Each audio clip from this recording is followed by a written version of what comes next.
Միհարելը, երբ որ մարդ միհարում է, այդ լավ է, ոչ թե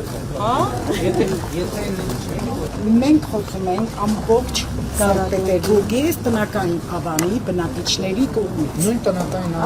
Ես հեղափոխությունից հետո YouTube-ը մասնեմ, ես բնակարան պետք է ունենամ։ Պարոն Ղազարյան, դուք գալիս տնական ավան, ասես։ Ես ձեզ մի բան ասեմ։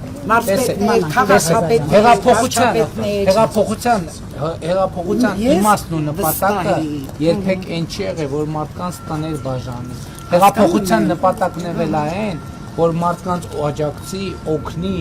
դրդի, դնին վիճակի մեջ, որ մարդիկ իրանք աշխատեն, վաստակեն, պետության հարկերը վճարեն եւ իրանք համար բնակարան ձեռք բերեն։ Ես նոր էլ որ մտա, ասում էի ես այդ մարդկանց հետ խոսակցության տպավորության տակ ճանապարհին մտածում էի, բայց մենք այդ մարդկանց համար ամենաճիշտ ձևը ինչը կլներ, ամենաճիշտ ձևը, ասում եմ կլներ, որ մենք այդ մարդկանց երեխեքի համար նորմալ կրթություն կարենանք ապահովենք, որ այս երեխեքը մեծանան, իրանց աշխատանքով վաստակեն, իրանց տունը առնեն։ Վասցի իհարկե սա բան շատ լավատեսական չի հնչում այն մարդկանց համար, ովքեր արդեն 40, 50, 60, 70 տարեկան են, բայց հիմա եթե մենք այդ բանաձևի սկզբանե դրածը գնեին,